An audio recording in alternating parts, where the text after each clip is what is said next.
Tier 1, our first dive revealed a wreck that wasn't on any chart. The ocean has a way of swallowing secrets whole. It's vast, cold, and doesn't care about you or your little boat bobbing on its surface. We thought we knew what we were getting into that day. Our first dive as a team, chasing rumors of a shipwreck off the coast of Nova Scotia. The water was calm, the sky a bruised gray, and the air smelled of salt and diesel. But there was something else, a faint metallic tang like blood that none of us mentioned. Maybe we should have. I'm Alex, by the way, and this is the story of how our dive team, me, Sarah, Marcus, Lena, and Tom, found something that wasn't supposed to exist. Something that changed us. We were a mix of experience and ego. Sarah, our marine biologist, was all curiosity, always scribbling notes about underwater ecosystems. Marcus, the tech guy, obsessed over his sonar equipment like it was his firstborn. Lena, our safety diver, was the anxious one, double-checking everyone's gear with a frown. Tom, the historian, had dragged us here with tales of a lost freighter, the SS Mariner, sunk in the 1940s and never charted. Me? I'm the lead diver, the one who's supposed to keep everyone calm. But that day, even I felt the ocean pressing against my chest, like it was warning us to turn back. We'd been prepping for weeks, poring over Tom's grainy scans of old maritime logs. The Mariner wasn't in any official records, just whispers in fishing towns about a ship that vanished in a storm. Tom swore he'd pinpointed its location using some obscure coordinates from a drunk captain's journal. "It's out there," he'd said, eyes gleaming, "and we're going to be the ones to find it." We believed him, or maybe we just wanted the glory. So there we were, on our boat, the Sea Whisper, anchored a mile off the coast, the water below us black and endless. The dive started routine enough. We suited up, the hiss of regulators mixing with the slap of waves against the hull. Lena muttered about the water being too still, like it was holding its breath. I brushed it off, but her words stuck with me as I checked my oxygen levels. The plan was simple: drop to 40 meters, scout the seabed, and look for anything that matched Tom's description of the Mariner. A 200-foot freighter, rusted but intact. Marcus's sonar had pinged something big down there, something that didn't match any known wrecks. "It's gotta be her," he said, grinning, his voice crackling through our headsets as we descended. The water enveloped us, cold as a grave. My dive light cut through the murk, illuminating clouds of sediment that swirled like ghosts. The deeper we went, the heavier the silence became. Not just quiet, but a thick, oppressive absence of sound. Even our bubbles seemed muted. At 30 meters, Sarah's voice broke through the comms, shaky but excited. "Look at the fish, or lack of them. Nothing's moving down here. It's unnatural." She was right. The ocean's usually alive with darting shapes, but this patch was empty, like something had scared everything away. At 40 meters, we hit the seabed. My light swept across a flat expanse of sand and rock, then caught on something, a jagged edge, too straight to be natural. My heart kicked up. "Guys, over here," I said, swimming toward it. The others followed, their lights converging on a massive shape half buried in the sediment. It was a ship, all right, but not like any I'd seen. The hull was blackened, not rusted, like it had been scorched. Its lines were wrong. Too angular, too sleek for a 1940s freighter. And it was huge, easily 300 feet, dwarfing Tom's estimates. This isn't the Mariner," Tom whispered, his voice tight. We fanned out, exploring the wreck. The metal was cold to the touch, even through my gloves, and it vibrated faintly like a heartbeat. Lena hovered near the back, her light flickering as she scanned the darkness. "I don't like this, Alex," she said. "The current's off. It's pulling toward the wreck, not away." I felt it too, a subtle tug, like the ocean was urging us closer. Marcus, oblivious, was already snapping photos, his camera flashing in the gloom. "This is unreal," he said. "No barnacles, no coral. It's like this thing just appeared." Sarah found the first anomaly. "Guys, look at this," she called, pointing to a series of markings etched into the hull. They weren't random scratches. They were symbols, sharp and deliberate, like a language none of us knew. Tom, the history buff, was stumped. "Not Norse, not Cyrillic, not anything I've seen," he said, tracing them with a gloved finger. The symbols glowed faintly under our lights, a sickly green that made my stomach twist. I told myself it was just bioluminescence, but it felt intentional. Then Lena screamed. Not a full scream, just a sharp gasp through the comms that made us all freeze. "Something moved," she said, her voice trembling. "Behind the wreck." I saw it, just for a second. We swung our lights around, but the water was empty, just endless black. "You're just spooked," Marcus said, but his tone wasn't as steady as usual. I told Lena to stick close, but I couldn't shake the feeling that something was watching us, just beyond the edge of our lights. We kept exploring, though every instinct screamed to surface. The wreck's deck was intact, with hatches sealed tight like they'd never been opened. Marcus found a porthole, its glass cloudy but unbroken. He pressed his light against it, and for a moment, I thought I saw movement inside. A flicker, like someone darting out of view. "Did you see that?" I asked, but Marcus just shook his head, muttering about reflections. I wasn't so sure. The real terror came when we found the nameplate. It was half buried in the sand, its edges sharp as if freshly cut. Tom brushed it clean, and we all stared at the words etched in that same strange script. Below it, in English, was a name, Erebus. Not the mariner, not anything from Tom's logs. "Erebus," Sarah whispered. "Like the ship from the Arctic expedition, the one that vanished?" Tom shook his head. "That's impossible. That Erebus was a wooden sailing ship, not this." But the name sat heavy in the water, like a curse. Then the wreck groaned. Not a creak, but a deep, resonant sound, like a whale's cry mixed with metal scraping bone. Our comms crackled, and for a split second, I heard something else. A voice, low and garbled, saying something. It wasn't English, wasn't any language I knew. Lena grabbed my arm, her eyes wide behind her mask. "We need to go, now." But before we could move, the current shifted, hard, pulling us toward the wreck. My fins kicked uselessly against it, and Marcus's camera slipped from his hands, sinking toward the open maw of a hatch that hadn't been open a minute ago. Panic set in.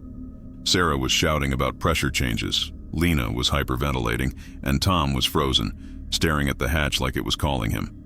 I yelled for everyone to ascend, but the current fought us, dragging us closer to the wreck. My light caught something inside the hatch. A shape, tall and thin, moving too smoothly to be human. It wasn't a fish, wasn't a diver. It was wrong. My chest tightened, not from lack of air, but from raw fear. "Go, go, go!" I screamed, and we kicked for the surface, the wreck's groan chasing us through the water. We broke the surface, gasping, the sea whisper bobbing in the distance. The sky was darker now, the air colder, and that metallic smell was stronger, clogging my throat. We climbed aboard, silent, shaking, none of us daring to look back at the water. Lena was crying, Marcus was pale, and Tom just stared at his hands like he could still feel the nameplate's weight. Sarah broke the silence. "What was that thing?" she asked. No one answered. We didn't know. But we all felt it. The wreck wasn't just a ship. It was alive, and it wanted us.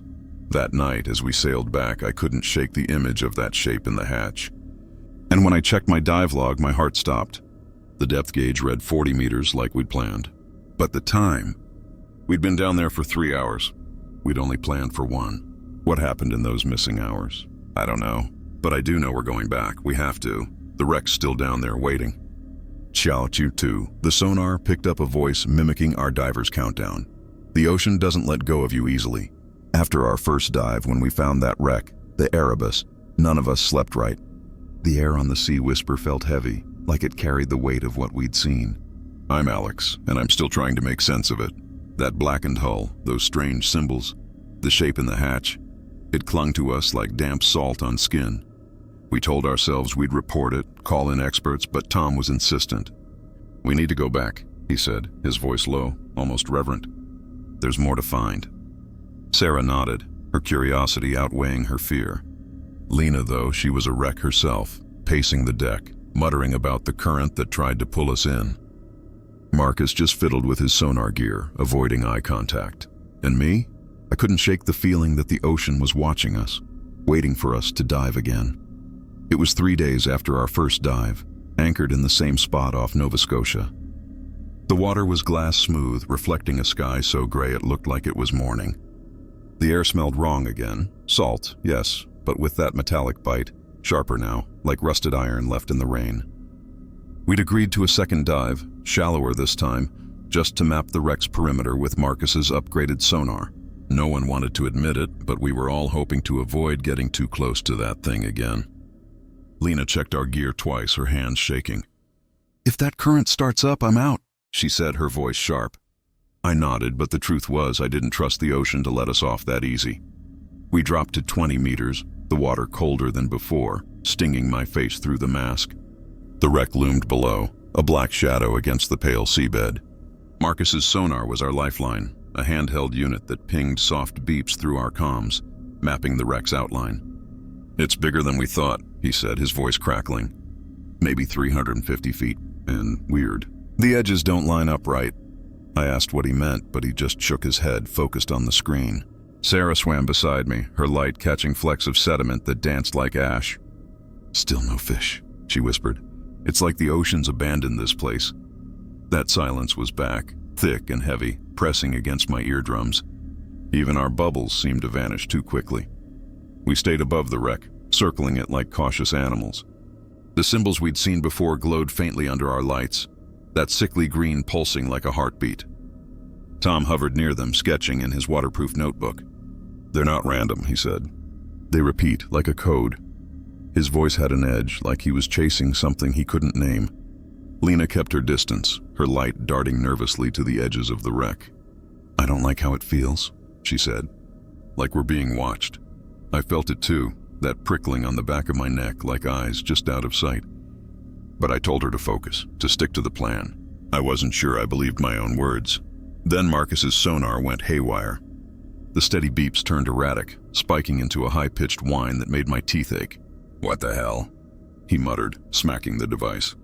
The screen flickered, showing a shape, not the wreck, but something smaller, moving fast, circling us. "That's not possible," he said. "There's nothing else down here." But the sonar kept pinging, louder, faster, like it was screaming. Then, through the comms, we heard it, a voice. Low, garbled, but unmistakably human, counting down. 10, 9, 8. It was my voice, my cadence, the way I'd counted down our descent on the first dive. But I wasn't speaking. My mouth was dry behind the regulator, my heart pounding. "Who's doing that?" Lena snapped, her voice high with panic. "Alex, is that you?" I shook my head, though she couldn't see it. "It's not me," I said, my voice overlapping the countdown in a way that made my skin crawl. 7, 6, 5. The voice wasn't coming from the comms anymore. It was in the water, vibrating through the ocean, like the wreck itself was speaking. Sarah grabbed my arm, her grip tight. "It's mimicking you," she said, her light sweeping the darkness. Nothing, just the wreck, its hatches sealed, its hull vibrating faintly under our lights. Marcus was frantic, trying to recalibrate the sonar. "It's not the equipment," he said. "Something's interfering, sending a signal back." The countdown hit 3, 2, 1, and then silence, so sudden it felt like a slap. The sonar went quiet, its screen blank. Lena was breathing too fast, her regulator hissing. "We need to surface," she said. "Now." But Tom was staring at the wreck, his light fixed on a hatch, the same one we'd seen open last time. It was closed now, but the metal looked wetter, shinier, like it had just been touched. "We can't leave yet," he said. "We're close to something." I should have listened to Lena, but I didn't. I swam closer to the hatch, my light catching a new symbol carved into it, a circle with jagged lines, like a sun with teeth. The water around it shimmered, almost like heat waves. "Alex, don't," Sarah warned, but I was already reaching out, my fingers brushing the metal. It was warm, impossibly warm, and it pulsed under my touch like a living thing. The countdown started again, louder, faster, my own voice echoing in my ears. 10, 9. I yanked my hand back, and the hatch groaned, a low, guttural sound that shook the water. It didn't open, but something shifted inside, a shadow, tall and thin, just like the one we'd seen before. Lena screamed, her light jerking wildly. "It's behind us!" she shouted. I spun, my beam cutting through the murk, but there was nothing, just the endless black of the deep. Except, the water was moving, swirling in patterns that didn't match any current. Marcus's sonar pinged again, showing that same shape, closer now, darting between us. "It's not on the wreck," he said, his voice breaking. "It's in the water with us." Sarah's light caught something, a flicker, like a limb, pale and impossibly long, vanishing into the dark. My chest tightened, my breath shallow. "Ascend," I ordered, my voice shaking. "Now!" The current fought us again, stronger this time, pulling us toward the wreck. My fins kicked against it, but it was like swimming through syrup. The countdown kept going, looping now. 10, 9, 8. In my voice, mocking us. Tom was still near the hatch, transfixed, until Sarah grabbed him, dragging him upward. Lena was ahead, her light bobbing frantically. Marcus dropped the sonar, the device sinking toward the wreck like an offering. We broke the surface gasping, the sea whisper a distant speck under a sky that had turned black, no stars, just a void. On the boat, we collapsed, soaking and silent. The air was thick with that metallic smell, now mixed with something sour, like decay. Lena was sobbing, clutching her dive knife like it could protect her.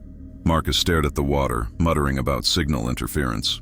Tom was quiet, his notebook clutched to his chest, the symbol he'd sketched, the toothed sun, staring up at us. Sarah was the first to speak. That voice. It knew you, Alex. It wanted us to hear it.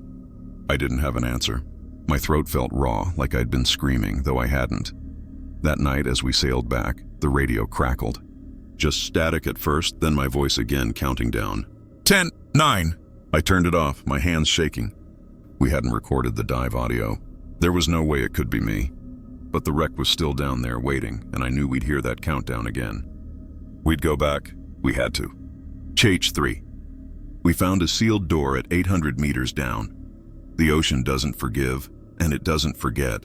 After that second dive, where my own voice mocked us through the sonar, we were fraying at the edges.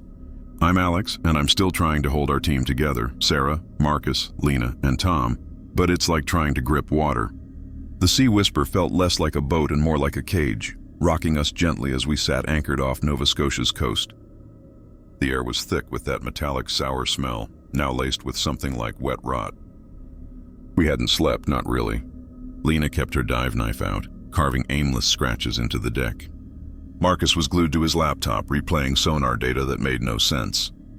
Sarah and Tom pored over his sketches of those symbols, the toothed sun, the glowing script, whispering about patterns.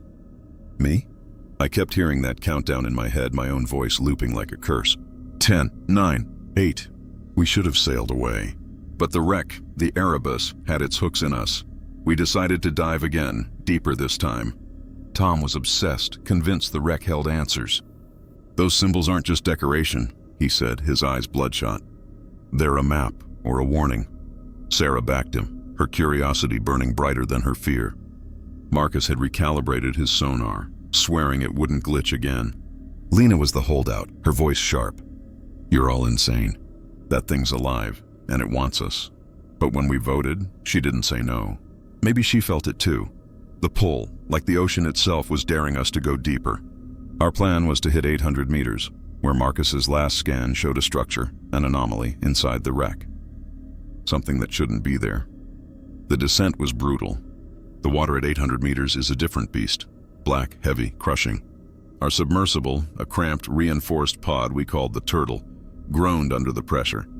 The air inside smelled of sweat and ozone, the hum of equipment barely drowning out our uneven breaths. Lena clutched her knife, her eyes darting to the portholes. Sarah monitored the oxygen, her voice steady but tight. We're at 600 meters, she said. Water's still. Too still. Marcus watched the sonar, his face lit by the green glow. Tom sat beside me, sketching the toothed sun again, muttering about ancient maritime cults. I focused on the controls, but my hands were slick with sweat. The ocean felt alive, pressing against the Turtle like it wanted in. At 750 meters, the wreck came into view, a massive shadow against the abyss. Its blackened hull seemed to pulse under our floodlights, the symbols glowing brighter, almost mocking. Marcus's sonar pinged steadily, mapping the wreck's interior. There, he said, pointing at the screen. A chamber sealed near the bow. It's too perfect, like it was built to be found. The sonar showed a door, rectangular and smooth, no rust, no decay. At 800 meters, we anchored the Turtle to the seabed, the clang of the tether echoing through the hull. The water outside was pitch black, our lights barely cutting through. Something about the silence felt wrong, like the ocean was holding its breath. We suited up for an external dive, our lights casting thin beams into the void. The wreck loomed closer now, its hull vibrating faintly, a low hum we could feel in our bones. Lena's voice crackled through the comms. I'm not going near that door, she said, her light fixed on the horizon, where the darkness seemed to shift. Sarah swam ahead, her curiosity pulling her toward the bow. "It's not natural," she said, her voice hushed. "No ship has a door like this at this depth." Tom followed, his camera clicking, capturing the symbols that now covered the hull like a rash.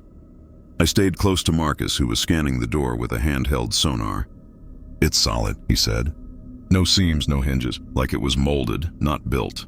The door was massive, 10 feet tall, carved with those same symbols, the toothed sun at its center. The metal was warm to the touch, even through my gloves, and it pulsed, slow and steady like a heartbeat. I pressed my hand against it, and the hum grew louder, vibrating through my suit. "Alex, don't," Lena warned, her voice sharp. But I couldn't pull away.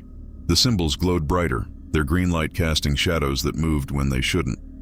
Tom was transfixed, tracing the carvings. "It's a lock," he whispered. "A ritual lock." Sarah frowned. "A what?" He didn't answer, just kept sketching, his hands shaking. Then the door shuttered. Not a creak, but a deep, bone-rattling groan, like the wreck was waking up. The water around us swirled, pulling us closer. Lena screamed, her light jerking toward the darkness. "It's out there again!" she shouted. I swung my beam, catching a glimpse of something, long, pale, moving too fast to be human. It vanished into the black, but the water kept moving, circling us. Marcus's sonar spiked, showing that same shape from before, now closer, darting around the wreck. "It's not just one," he said, his voice breaking. "There's more."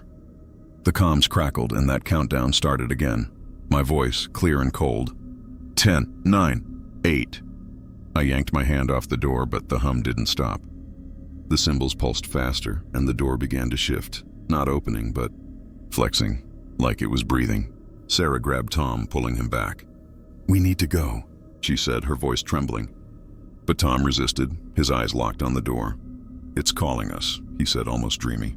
Lena was already swimming for the turtle, her light bobbing wildly. I grabbed Tom's arm, dragging him with me, but the current fought us, stronger now, pulling us toward the door. The countdown hit 3, 2, 1, and the door pulsed, a crack of light spilling out. Not green, but red, like blood under a flashlight. Inside the crack, I saw movement, shapes, tall and thin, writhing like eels in a tank. They weren't human, but they had faces, or something like them, pale and eyeless, mouths open in silent screams. The hum turned into a wail, low and piercing, shaking the water.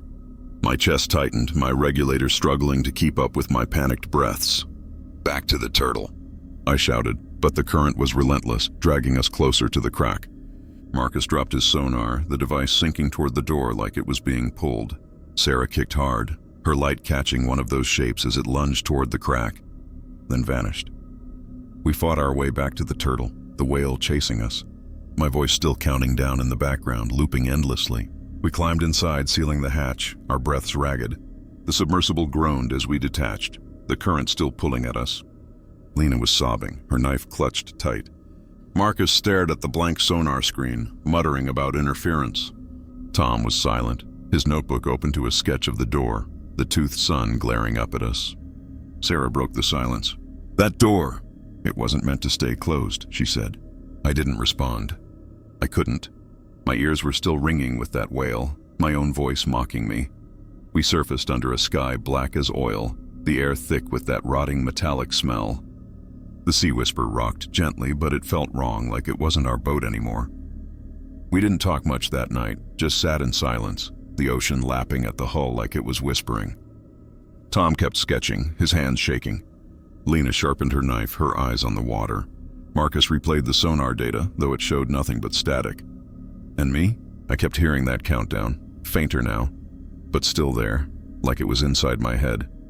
What would you do if you found a door that shouldn't open? 4. My dive light revealed faces in the deep-sea blackness. The ocean knows how to keep you awake at night. After that sealed door at 800 meters, the one that pulsed and wailed like it was alive, we were barely holding it together. I'm Alex, and I'm supposed to lead this team. Sarah, Marcus, Lena, and Tom. But it's like leading ghosts. The Sea Whisper was our only refuge, but even that felt tainted, the air heavy with that sour, metallic rot that clung to our clothes. Lena hadn't put her dive knife down since we surfaced. her eyes darting to the water like she expected it to climb aboard. Marcus was hunched over his laptop, muttering about corrupted sonar data. Sarah and Tom sat together, poring over his sketches of the toothed sun and that glowing script, whispering about things I didn't want to hear. Me? I couldn't close my eyes without seeing those shapes behind the door, pale, eyeless, writhing. And that countdown, my own voice, still echoed in my head, faint but relentless. 10, 9, 8. We shouldn't have gone back. But Tom was adamant, his voice low and feverish. We're so close, he said, clutching his notebook like a holy book. That door, those symbols, they're part of something bigger. Sarah nodded, her curiosity a fire that refused to go out. Marcus, for all his tech obsession, wanted to redeem his equipment after the last failure. Lena was the only one who fought it, her voice sharp. You're all chasing death, she said, but she didn't walk away. Maybe it was pride, or maybe the wreck. The Erebus had us all in its grip. We planned a shallower dive this time, back to 40 meters, to scout the wreck's deck. No submersible, just our gear and lights. We told ourselves it was safer. We were wrong. The descent was quiet, the water colder than before, biting through my suit. The air in my regulator tasted stale, like it carried the wreck's decay. At 30 meters, the Erebus came into view, its blackened hull sprawling across the seabed like a sleeping beast. Our dive lights cut through the murk, catching the symbols that pulsed faintly, their green glow dimmer now, almost sullen. The silence was suffocating, no fish, no current, just the soft hiss of our regulators. Sarah's voice crackled through the comms. It's different today, she said. The wreck. It feels angry, I didn't argue. The water pressed against us, heavy, like it resented our presence. We spread out along the deck, our lights sweeping over hatches and railings that looked too pristine for a ship this deep. Lena stayed close to me, her knife in one hand, her light jittery. I don't trust this, she whispered. It's too quiet. Marcus was scanning with a new handheld device, muttering about signal clarity. Tom was sketching again, his light fixed on a cluster of symbols near a rusted winch. They're changing, he said, his voice distant. The patterns, they're not the same as before. I glanced at his notebook, the toothed sun now surrounded by jagged lines, like a cage. My stomach twisted, but I didn't say anything. Then my dive light flickered. Just a split second, but enough to make my heart skip. I tapped it, thinking it was a loose connection, but it flickered again, longer this time. Anyone else's light acting up, I asked. Sarah shook her head, but Lena's voice was tight. Mine's fine, but Alex, look behind you. I turned, my light cutting through the water, and froze. Faces, pale, eyeless faces, hovering just beyond the beam's edge, their mouths open in silent screams. They weren't solid, more like smudges in the water, but they were there, dozens of them floating in the blackness. My breath caught, my regulator hissing. You see that? I whispered. Lena nodded, her light trembling. They're everywhere. Marcus didn't see them at first, too focused on his scanner. But Sarah gasped, her light swinging wildly. They're moving, she said, her voice shaking.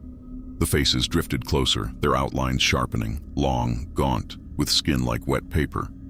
They didn't swim, didn't blink, just glided, their mouths stretching wider. Tom was oblivious, still sketching, until I grabbed his shoulder. Tom, look! He glanced up and his face went pale. They're from the door, he stammered, pointing to the wreck. The sealed door was still there, unopened, but the red light from last time leaked through its edges. Pulsing like a wound, the countdown started again, my voice low and cold, vibrating through the water. 10, 9, 8. It wasn't coming from the comms, it was everywhere, in the wreck, in the ocean, in my head. The faces moved closer, their eyeless sockets fixed on us, their mouths forming words I couldn't hear. Lena screamed, a muffled sound through her regulator, and swung her knife at one. It passed through, the face dissolving into sediment, only to reform a few feet away. They're not real, Marcus said, his voice cracking. They can't be. But his scanner was spiking, showing shapes circling us, too many to count. I tried to keep calm, to lead. Stay together, I said, my voice barely steady. Focus on the lights. But my light flickered again, and for a moment, it caught something else. A face clearer than the others, its mouth forming my name. Not Alex, but my full name, spoken in that countdown voice, slow and deliberate. My blood ran cold. I kicked toward the group, grabbing Lena's arm. We're ascending, Now! But the water resisted, a gentle pull at first, then stronger, dragging us toward the wreck. The faces followed, their forms flickering in and out, their mouths moving in sync with the countdown. 5, 4, 3. Sarah was hyperventilating, her light catching a face that looked almost human. Almost, but wrong. Its jaw too wide, its skin too thin. Tom was frozen, staring at the door, where the red light pulsed faster. "They want us to open it," he said, his voice dreamy like he was under a spell. I shook him hard. "No one's opening anything." But the pull was relentless, the faces closing in, their eyeless gazes boring into us. Marcus's scanner went dead, the screen black. "It's overloading," he said, smacking it uselessly. Lena swung her knife again, her breaths ragged. "They're in my head," she whispered. "They know me." The countdown hit 1 and the faces lunged. Not physically, but I felt them, cold, sharp like needles in my mind. My light went out, plunging me into darkness for a heartbeat before it flickered back. The faces were closer, inches from my mask, their mouths stretching into grins. I screamed into my regulator, kicking upward, dragging Tom with me. Sarah and Lena followed, Marcus trailing, his light flickering too. The wreck groaned below us, a deep guttural sound, and the red light from the door flared, illuminating the faces, hundreds now, swirling like a storm. They didn't chase us, but they watched, their eyeless faces tracking our ascent. We broke the surface gasping, the sea whisper rocking under a starless sky. The air was thick, that rotting metallic smell choking us. We climbed aboard, collapsing on the deck, our suits dripping black water that smelled like death. Lena was sobbing, her knife still in her hand. Marcus threw his scanner down, cursing. Tom clutched his notebook, the toothed sun staring up, now with eyes, sketched, but too real. Sarah spoke first, her voice hollow. "They knew us, Alex. They knew our names." I didn't answer. My light was still in my hand, its bulb cracked, though I hadn't dropped it. That night, the radio crackled again, my voice counting down, fainter but clearer, like it was learning. We didn't sleep.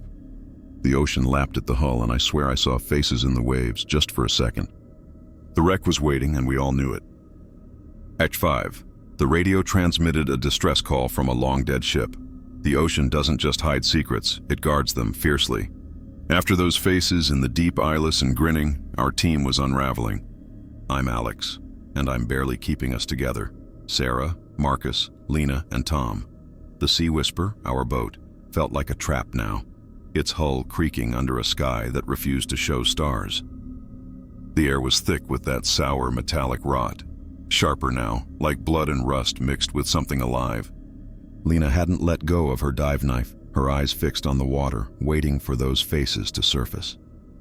Marcus was a mess, his confidence shattered, tinkering with his broken scanner like it could explain what we'd seen. Sarah and Tom were obsessed, hunched over his sketches of the toothed sun, whispering about ancient signals and forgotten languages. Me, I couldn't stop hearing my own voice counting down. 10, 9, 8. It was in my dreams now, if you could call my restless naps dreams. The Erebus, that cursed wreck, had us in its grip, and we all knew it. We hadn't planned to dive again so soon, but the ocean didn't give us a choice. That night after the faces, the radio woke us. Not with static, but with a voice. Clear, desperate, crackling through the speakers in the cabin. "Mayday, mayday, this is the SS Mariner. We're taking on water. Coordinates 44.2 north, 63.1 west. Please, anyone, we're sinking." The voice was old, distorted, like it was recorded on wartime equipment. My blood ran cold. Those were our coordinates, and the SS Mariner was the ship Tom swore we were chasing, the one that vanished in the 1940s. Lena stared at the radio, her knife trembling in her hand. "That's impossible," she whispered. Tom's eyes were wide, almost feverish. "It's them. It's the wreck." Marcus, for once, had no tech explanation, just shook his head. Sarah checked the logs. Nothing.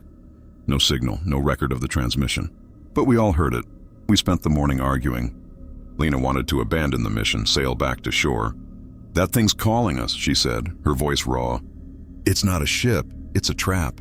Tom was the opposite, pacing the deck, clutching his notebook. "The Mariner's connected to the Erebus." "That distress call, it's a clue." Sarah backed him, her curiosity outweighing her fear, as always. Marcus was torn. muttering about signal interference but unable to explain the voice. I was supposed to decide, but my head was foggy, that countdown still looping faintly in my ears. In the end, we voted to dive. Not deep, just to 40 meters again, to check the wreck's deck for anything tied to the Mariner. We told ourselves it was about answers. Really, it was about not being able to walk away. The descent was tense, the water colder than ever, biting through our suits like needles. The air in my regulator tasted sour, like the ocean was leaking into it. At 30 meters, the Erebus loomed into view, its blackened hull sprawled across the seabed, the symbols pulsing faintly under our lights. The silence was heavier now, our bubbles vanishing too fast like the water was swallowing them. Sarah's voice crackled through the comms. No marine life again. It's like the ocean's dead around this thing. Lena's light darted nervously, her knife glinting. I feel them, she whispered. The faces. They're here. I didn't see anything, but my skin prickled, like eyes were just beyond my light's reach. We stayed on the deck, avoiding the sealed door we'd found last time. Its red glow was faint now, but still there, pulsing like a heartbeat. Marcus scanned with a new device, a radio receiver rigged to pick up underwater signals. If that distress call came from the wreck, this'll find it, he said, though his voice lacked conviction. Tom was sketching again, his light fixed on a new set of symbols near the ship's bridge. Sharper, more angular, like claws. They're different, he said. They're angrier. I glanced at his notebook, the toothed sun now surrounded by jagged lines that looked like screams. My stomach twisted, but I kept moving, my light sweeping the deck. Then the radio crackled. Not Marcus's device, but our comms, all at once. Mayday, Mayday, this is the SS Mariner. The same voice, old and desperate, but closer now, like it was coming from inside the wreck. My heart pounded, my light flickering. It's not possible, Marcus muttered, checking his receiver. The signal was strong, pinpointed to the bridge, where a rusted hatch stood half open. Lena grabbed my arm. We're not going in there, she said, her voice sharp. But Tom was already moving, his light fixed on the hatch. It's calling us, he said, his voice distant, like he was in a trance. I should have stopped him, but I followed, Sarah and Marcus close behind. Lena hung back, her knife ready. The hatch led to a narrow corridor, its walls blackened and slick, the symbols glowing brighter here, almost blinding. The air in my regulator tasted worse, like metal in decay. The distress call kept looping. Mayday, Mayday, now mixed with static that sounded like whispers. Marcus's receiver was going wild, the signal spiking. It's coming from deeper inside, he said, his voice shaking. The corridor sloped downward, toward the heart of the wreck. The walls pulsed, the hum from before back, louder, vibrating through my suit. We reached a chamber, its walls covered in symbols that seemed to move under our lights. In the center was a radio console, impossibly intact, its dials glowing faintly. The distress call was deafening now, echoing through the water. Mayday, Mayday, SS Mariner. But it wasn't just the voice. My countdown was there too, layered beneath it. 10, 9, 8. I froze, my light catching something on the console, a nameplate etched with SS Mariner. Tom touched it, his gloved hand trembling. It's real, he whispered. It's here. But the Erebus wasn't the Mariner. It couldn't be. The Mariner was a freighter, not this sleek alien thing. Then the console sparked, and the voices stopped. The silence was worse, heavy, like the ocean was holding its breath. Lena's scream broke it, shrill through the comms. They're back, she shouted from the corridor. I spun, my light catching those faces again, pale, eyeless, their mouths open, floating just outside the chamber. They were clearer now, their features twisted, almost human, but wrong, their mouths forming words that matched the distress call. Mayday, Mayday. My light flickered, and for a moment one face looked like mine, my eyes, my jaw, but eyeless, grinning. Out now, I shouted, grabbing Tom. We swam for the hatch, the faces following, their forms flickering in and out. The water pulled at us, stronger now, dragging us deeper into the wreck. Marcus's receiver sparked and died, sinking to the floor. Sarah was ahead, her light cutting through the murk, but Lena was struggling, her knife slashing at nothing. The faces didn't attack, just watched, their mouths moving in sync with the call. We burst through the hatch, kicking for the surface, the wreck's hum chasing us, mixed with that cursed mayday. We surfaced gasping. the sea whisper rocking under a sky black as tar. The air was rancid, that metallic rot now overwhelming, like something dead was clinging to us. We collapsed on the deck, soaked and shaking. Lena was crying, her knife still in her hand. Marcus stared at the water, his face pale. Tom clutched his notebook, the mariner's nameplate sketched beside the toothed sun. Sarah spoke first, her voice hollow. That wasn't the mariner.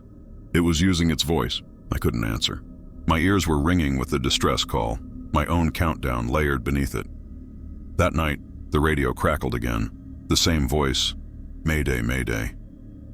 We unplugged it, but it kept going, fainter, like it was coming from the water itself. The Erebus was still down there, waiting, and we all felt it calling. Have you ever heard a voice that shouldn't be there? H6. Something tapped on our hull from the outside, in the abyss. The ocean doesn't just hold secrets, it cradles them, keeps them close, like a mother guarding something monstrous. After that distress call from the SS Mariner, a ship that shouldn't exist, our team was broken. I'm Alex, and I'm losing my grip on Sarah, Marcus, Lena, and Tom. The Sea Whisper was no sanctuary anymore. Its creaking hull felt like it was mocking us, and the air was thick with that rancid metallic rot, now so strong it burned my throat. Lena hadn't slept, her dive knife always in hand, her eyes scanning the water like it might lunge at us.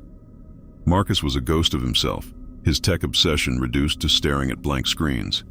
Sarah and Tom were worse, locked in a feverish loop, poring over his sketches of the toothed sun and that cursed nameplate, whispering about signals from the deep. Me, I couldn't escape my own voice, that countdown, 10, 9, 8, now mixed with the mariner's mayday, haunting my every thought. The Erebus wasn't just a wreck. It was alive and it wanted us back. We didn't want to dive again, but the ocean didn't care what we wanted. That night, after the radio kept calling, even unplugged, we heard something new. A tap, soft, deliberate, on the Sea Whisper's hull, coming from below. Not the random clink of debris, but rhythmic, like knuckles rapping on a door. Tap, tap, tap. We froze, the sound cutting through the cabin's stale air. Lena's knife was out in a second, her voice a hiss. It's out there. Marcus checked the sonar, but it was dead, no signal, just static. Tom stared at the floor, like he could see through it to the water. Sarah whispered, "It's the Erebus. It's calling us back." I wanted to argue, to say it was just the ocean playing tricks, but the taps kept coming, steady, insistent, from the deep. By morning, we were too afraid to run. Tom was the loudest, his voice raw. "We need to know what it wants," he said, clutching his notebook, the toothed sun glaring from the page. Sarah nodded, her eyes bright with that dangerous curiosity. Marcus, desperate to reclaim his tech, rigged a new sonar, swearing it would work this time. Lena was silent, her knife carving fresh scratches into the deck, but she didn't say no. I was supposed to lead, to stop this madness, but the taps had gotten inside my head, sinking with that countdown, pulling me back to the wreck. We planned to dive to 100 meters, using the Turtle, our submersible, to stay safe, or so we thought. We checked the Erebus hull, looked for anything tied to the mariner's signal, and get out. The descent was a nightmare. The water at 100 meters was black, heavy, crushing the Turtle's hull with a groan. The air inside was sour, like breathing rust, and the hum of the subsystems felt too loud, like it was begging to be heard. Lena sat by the porthole, her knife glinting under the dim cabin lights. Sarah monitored the oxygen, her voice tight. "We're at 80 meters. Water's dead calm." Marcus watched the sonar, his face lit by its green glow. Tom was sketching again, muttering about the symbols, now calling them prayers. I gripped the controls, my hands slick. The taps from last night still echoing in my mind. At 100 meters, the Erebus appeared, its blackened hull sprawling like a predator waiting to strike. The symbols glowed faintly, their green light pulsing slowly, almost tired. The sonar pinged steadily, mapping the wreck's outline, but Marcus frowned. "Something's off," he said.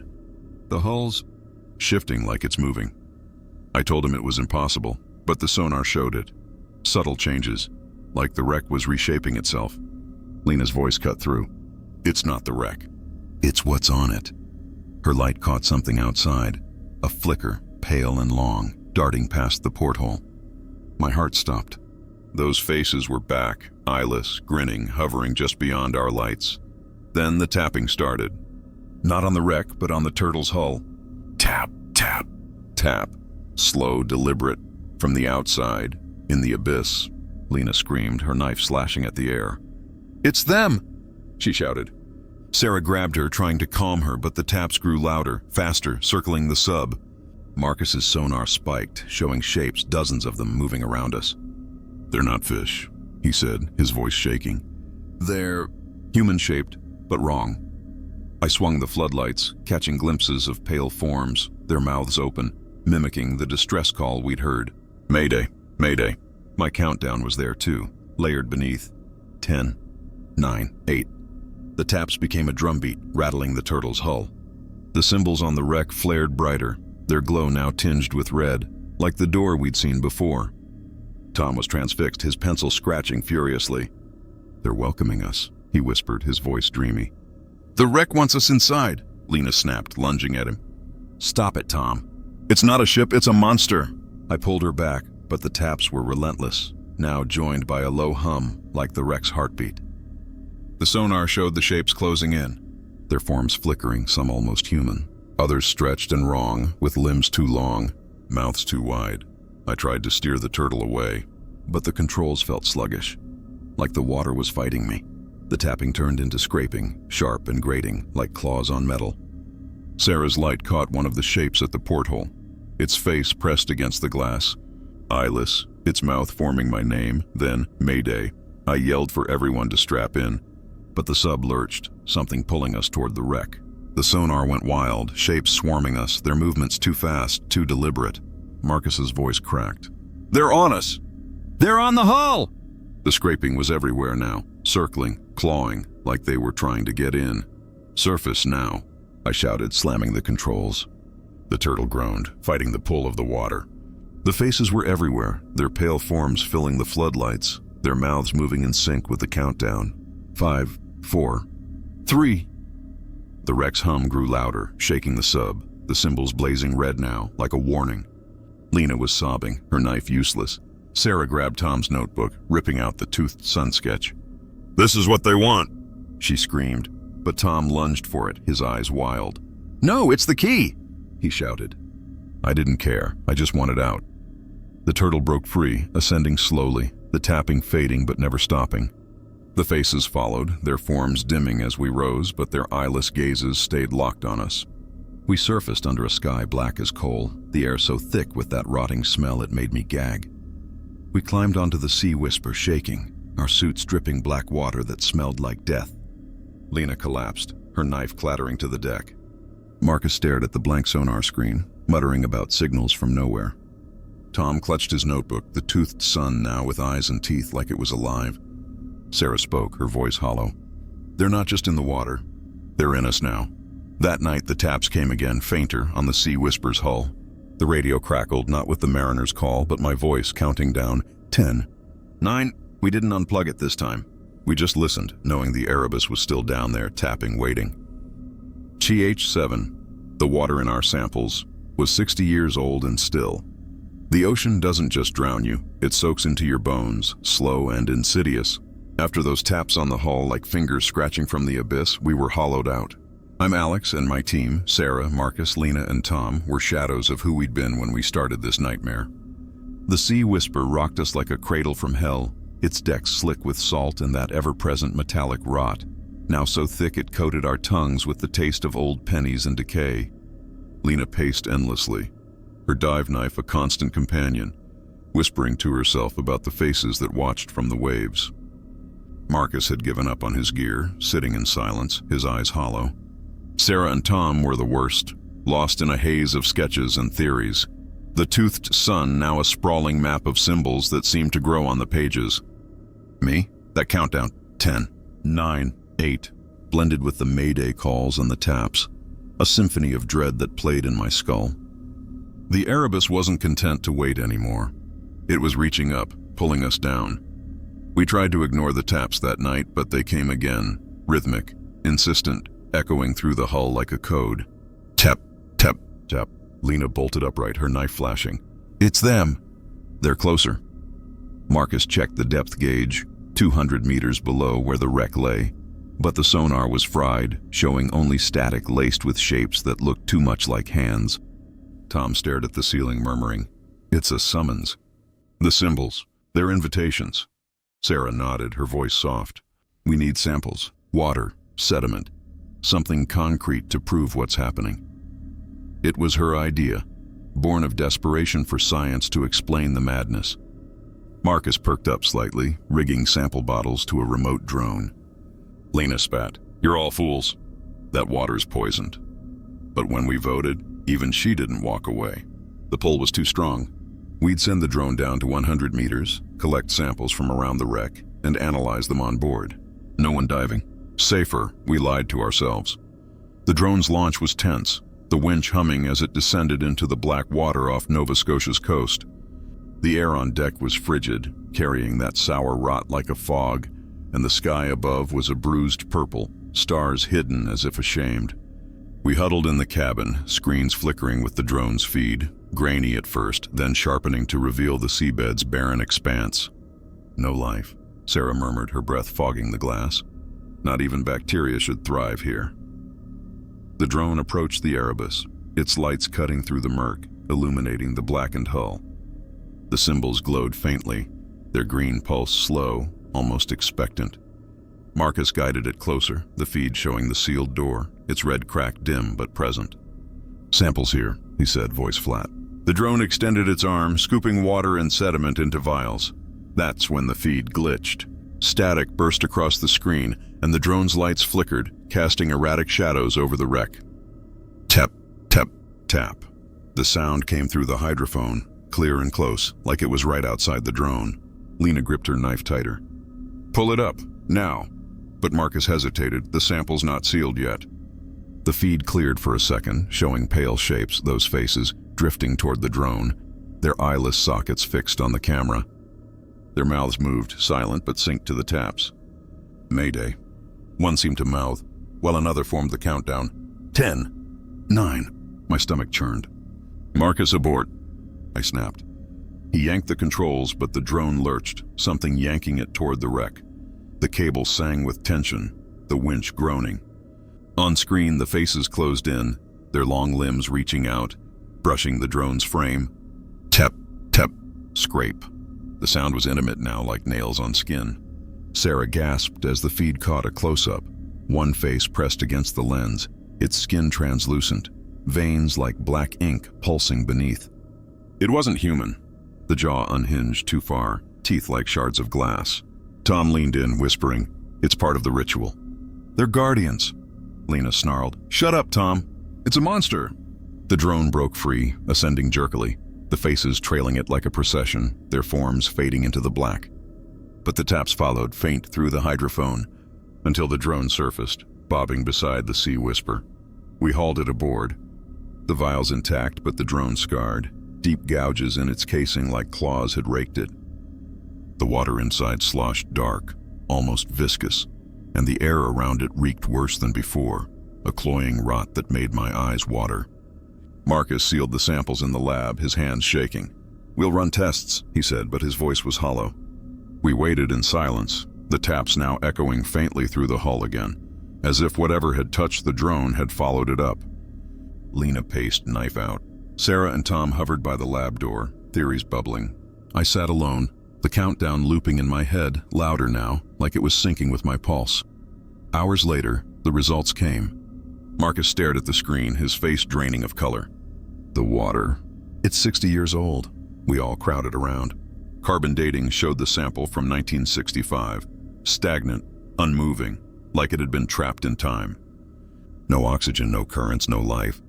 But worse, traces of an unknown compound, organic but alien, binding the water like glue. "It's still," Sarah whispered, her voice breaking. The water in our samples was 60 years old and still. Tom's eyes lit up maniacally. That's when the mariner vanished. "The wreck's preserving it, preserving them." Lena slammed her knife into the table. "Preserving what? The dead, those things?" Marcus shook his head. "It's impossible. Water doesn't age like that." The cabin felt smaller, the air thicker, that stagnant rot seeping from the vials like a leak. I uncorked one experimentally, and the smell hit like a wave. Decay, yes, but with a metallic tang, like blood left to congeal. Tiny bubbles rose, but they didn't pop. They hung, suspended, forming shapes. Faces, mouths open in silent taps. We backed away, hearts pounding. The hydrophone crackled, the taps louder now from inside the boat. Tap, tap, tap. Not from below, from the walls, the vials, the air itself.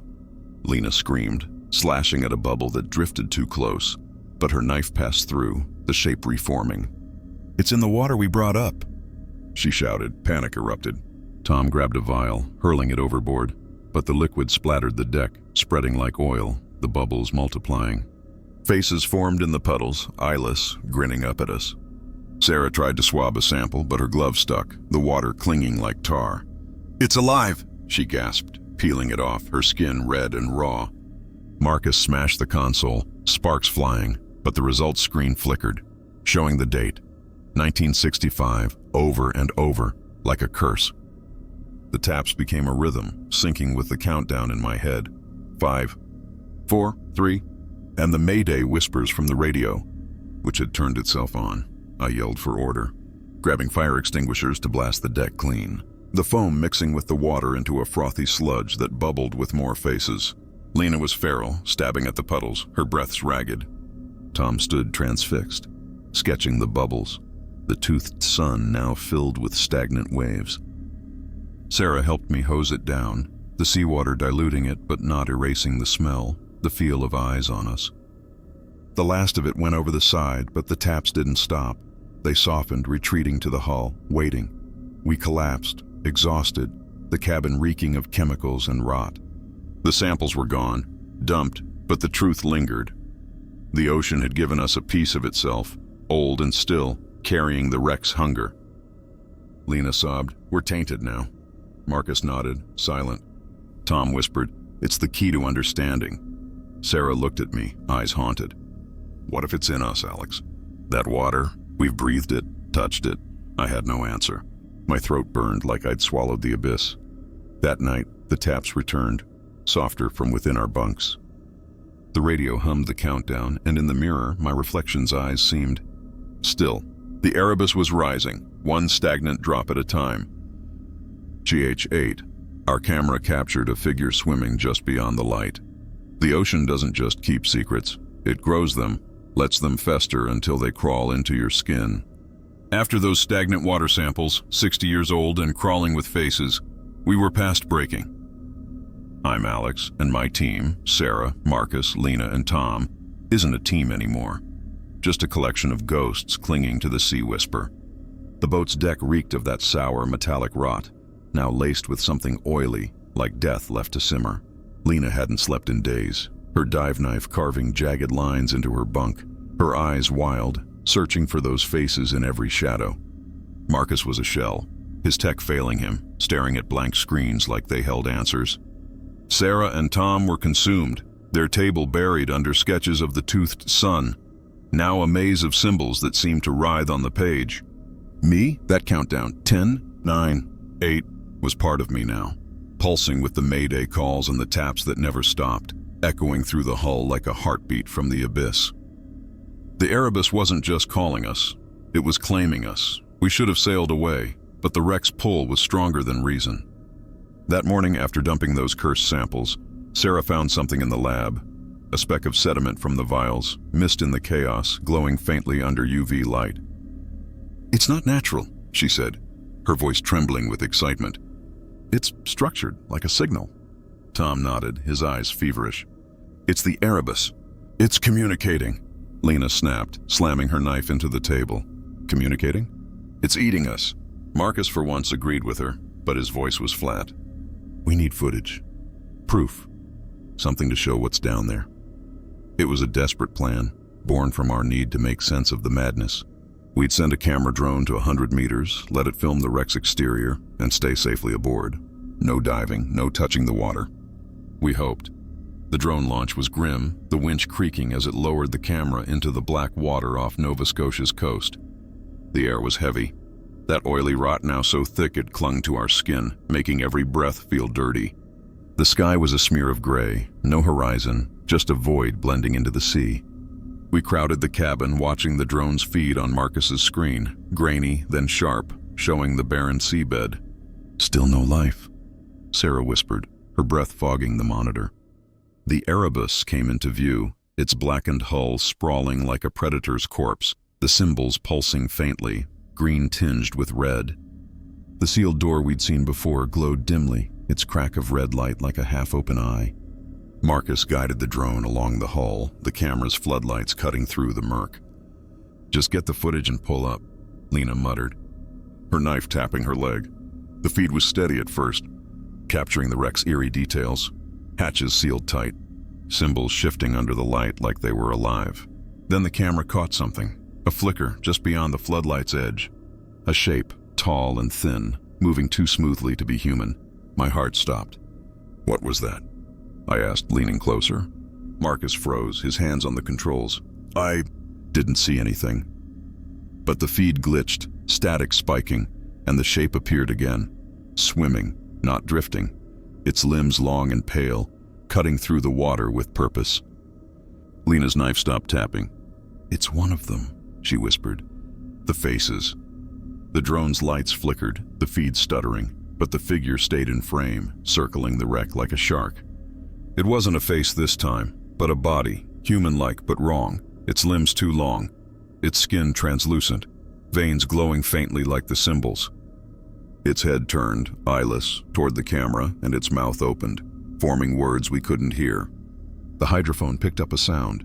Tap, tap, tap, syncing with the countdown in my head. 10, 9, Sarah gasped. "It knows we're watching." Tom leaned in, sketching furiously, the toothed sun now with limbs, like the figure. "It's a guardian," he said, his voice reverent. Lena snarled, "It's a demon!" Marcus tried to steer the drone away, but it jerked, the cable tugging like something had grabbed it.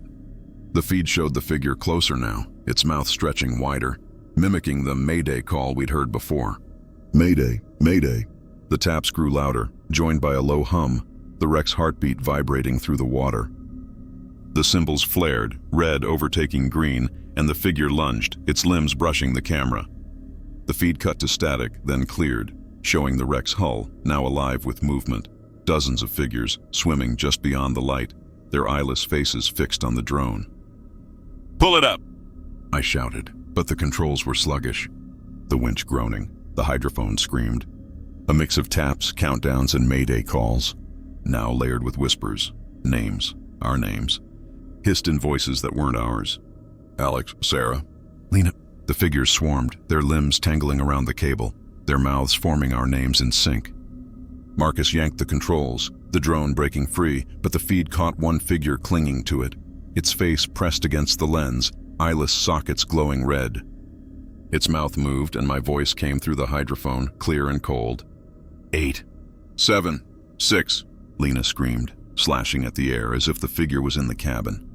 Sarah grabbed her, but her own hands were shaking. Tom kept sketching, his pencil snapping, the toothed sun now a writhing mass of limbs and eyes. The drone surfaced, thrashing in the waves, its casing scratched and dented, like it had been clawed. We hauled it aboard, the air choking with that oily rot, now mixed with a sharp chemical sting.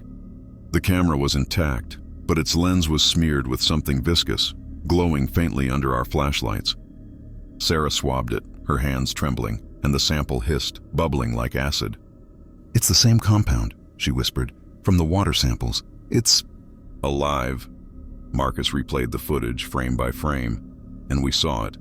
The figure, clear as day, swimming with purpose, its mouth forming my countdown, its limbs trailing like tendrils. There were others behind it, a swarm, their faces flickering in and out, all eyeless, all grinning. The cabin felt too small, the walls closing in. The taps now echoing from the Sea Whisper's hull, softer but closer, like they were inside the boat. Lena clutched her knife, her voice a hiss. "We brought it up with us." Tom nodded, almost calm, his notebook open to a sketch of the figure, its limbs curling around the toothed sun. "They're messengers," he said. Marcus shook his head, his voice breaking. "Messengers of what?" "That thing wants us dead." Sarah stared at the footage, frozen on the figure's face. "It's not just the wreck. It's us. It knows us." That night, the taps didn't stop, moving from the hull to the pipes, the walls, our bunks. The radio crackled, my voice counting down, now joined by others, Sarah's, Lena's, Tom's, layered with Mayday and our names. I checked the mirror, and my reflection flickered, my eyes dimming for a second, like they were turning still. The Erebus was closer than ever, swimming just beyond our reach. Cheater 9, we opened the door, and the deep sea screamed in. The ocean doesn't just haunt you, it invades you, seeps into your blood, and makes you its own. After that camera caught the figure swimming just beyond the light, its eyeless face grinning at us, we weren't a team anymore. I'm Alex, and Sarah, Marcus, Lena, and Tom are barely human, just shells held together by fear and obsession. The Sea Whisper was a prison now, its hull groaning under a sky that never cleared, the air choked with that oily metallic rot, so thick it felt like breathing tar. Lena's dive knife was her lifeline, her hands carving frantic patterns into the deck, her eyes seeing faces in every wave. Marcus had abandoned his tech, his screens dark, his hands trembling. Sarah and Tom were lost in a trance, their table buried under sketches of the toothed sun, now a writhing mass of limbs and eyes that seemed to watch us. Me? My own voice? 10, 9, 8. Blended with the Mayday calls and the taps, a constant drone in my skull. The Erebus wasn't waiting anymore. It was here, in us. We didn't want to dive again, but the wreck's pull was a noose tightening around our necks. That morning, Tom stood on the deck, his notebook open, the toothed sun staring up like a living thing. "We have to open the door," he said, his voice calm but wrong, like he was speaking for something else. Sarah nodded, her curiosity now a fever. "The symbols, the figures, they're leading us to it," she said. Lena laughed, a sharp, broken sound, her knife flashing. "You're both possessed. That door's death." Marcus was silent, but his eyes said he knew we couldn't run. I was supposed to stop this, to lead, but the countdown in my head was louder, syncing with the taps that never stopped, now coming from inside the boat's walls. We'd go back one last time to 800 meters to the sealed door. We'd open it, or it would open us. The turtle's descent was a funeral. The water at 800 meters was black, crushing, the sub's hull creaking like it was begging to break. The air inside was rancid, tasting of rust and decay, our breaths shallow. Lena clutched her knife, her eyes on the porthole where the darkness seemed to move. Sarah monitored the gauges, her voice flat. "We're at 700 meters. No currents." Marcus stared at the blank sonar screen, his hands useless. Tom sketched the toothed sun, now with mouths whispering through the page. I gripped the controls, my palms slick. The taps echoing in my head, now joined by our names. Alex, Sarah. Lena whispered in voices not our own, at 800 meters. The Erebus loomed, its blackened hull pulsing under our floodlights. The symbols blazing red, no green left. The sealed door was there, its crack wider, red light spilling out like blood.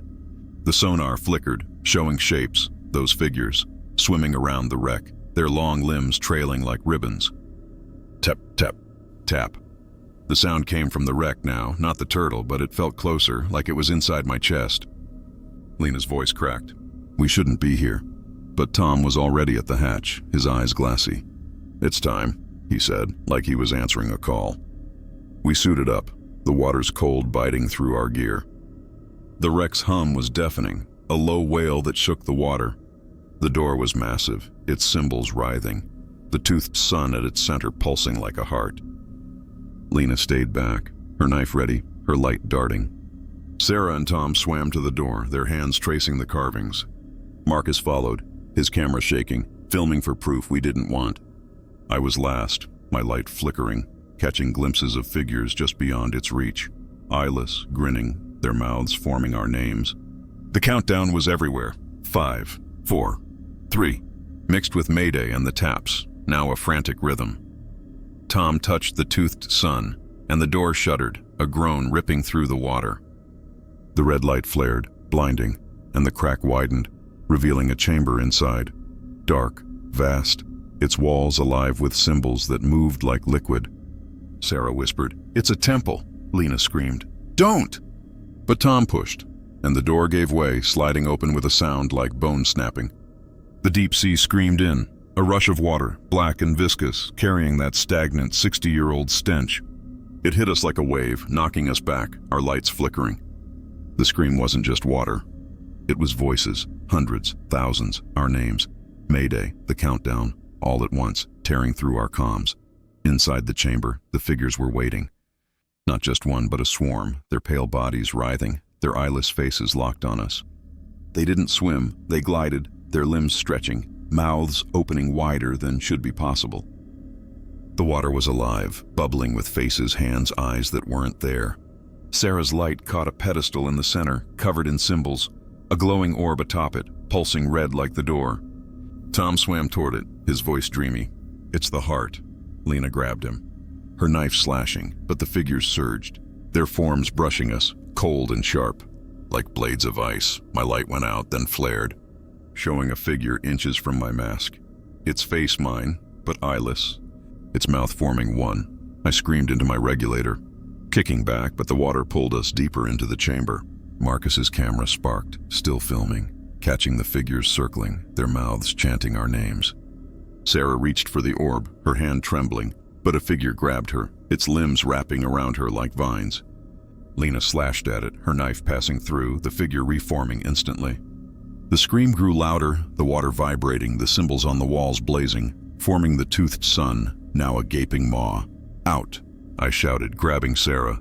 We fought the current, the figures closing in, their touches burning through our suits. Tom was still at the pedestal, his hands on the orb, his eyes blank. "It's us," he whispered. "It's always been us." I yanked him back, the orb pulsing faster, the scream deafening. The chamber shook, the walls flexing, like the wreck was alive. We swam for the door, the figures following, their mouths stretched into grins. The water was thick, clinging, filled with bubbles that formed faces, our faces, eyeless and still. We reached the turtle, sealing the hatch, the scream muffled but not gone. The sub groaned, fighting the pull of the wreck. The figures pressed against the portholes, their hands tapping, tap, tap, tap, syncing with the countdown now in all our voices. I slammed the controls, ascending, the wreck's wail chasing us, the red light fading but never gone. We surfaced under a sky black as oil, the sea whisper rocking violently, the air rancid with that stagnant rot. We collapsed, soaked, our suits torn, our skin raw where the figures touched us. Lena was sobbing, her knife useless. Marcus clutched the camera, its footage looping the figures, their faces ours. Tom stared at his hands, the toothed sun etched into his skin, glowing faintly. Sarah whispered. We opened it. We let it out.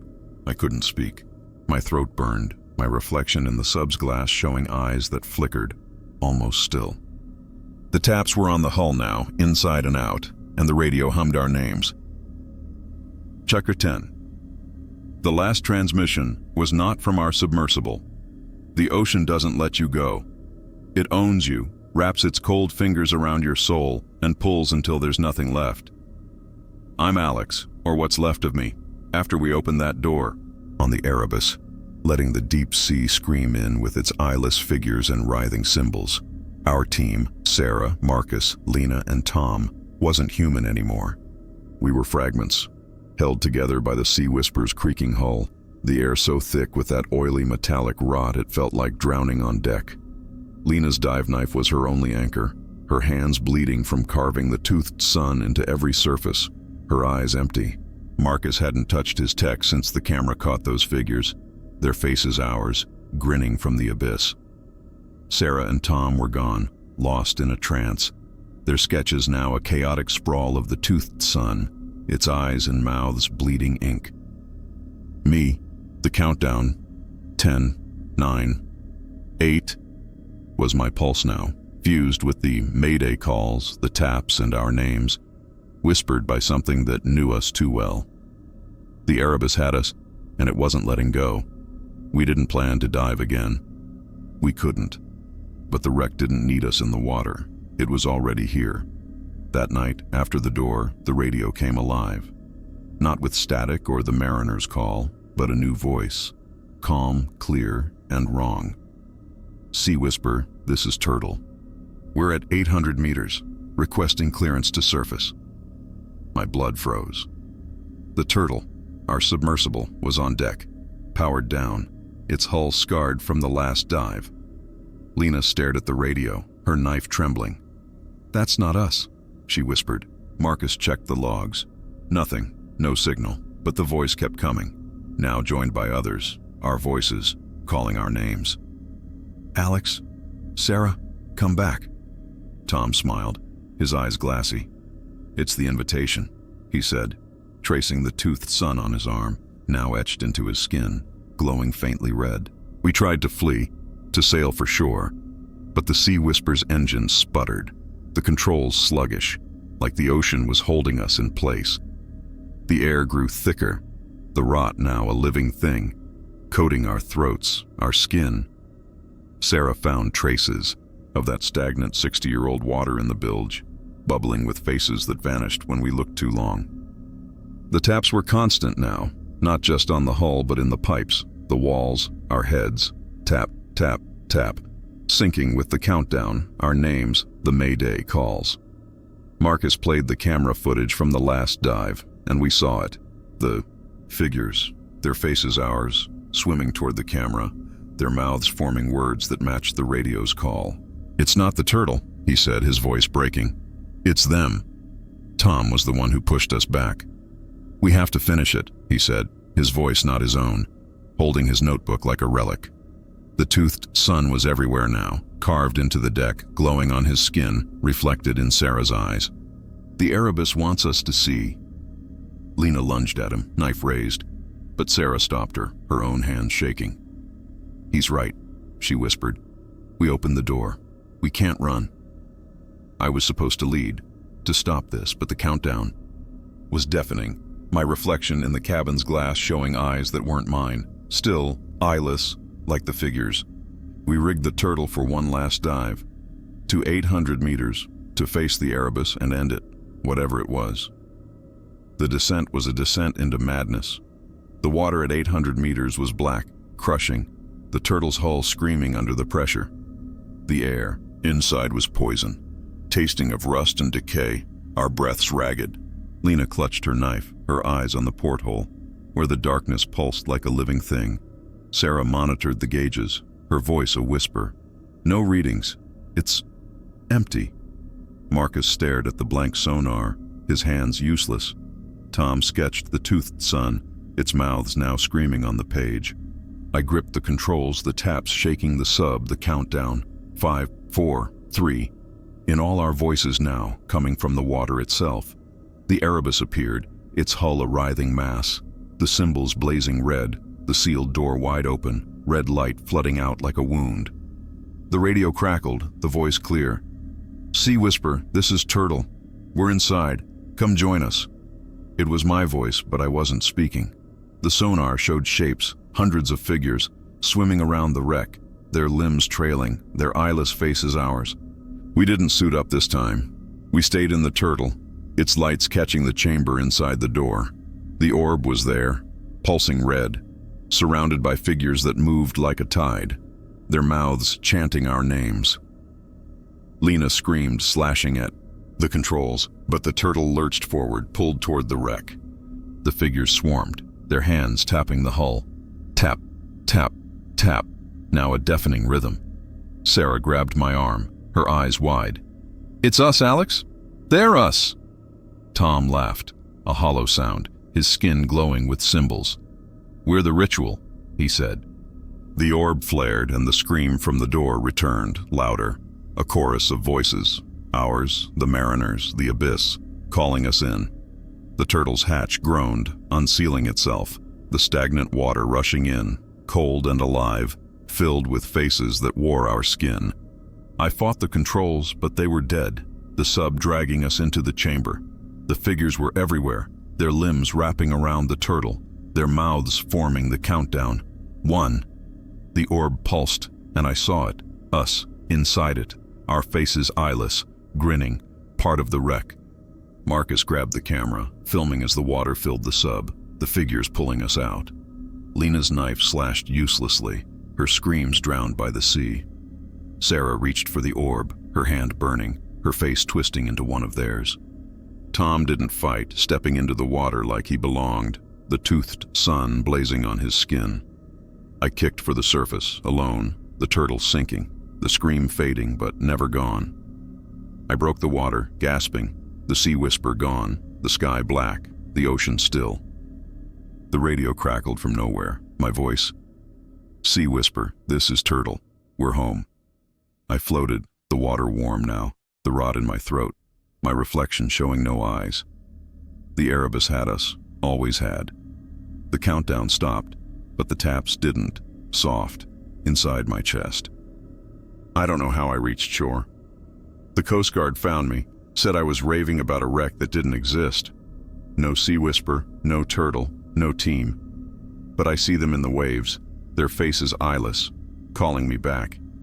The Erebus is still down there, its door open, waiting for you.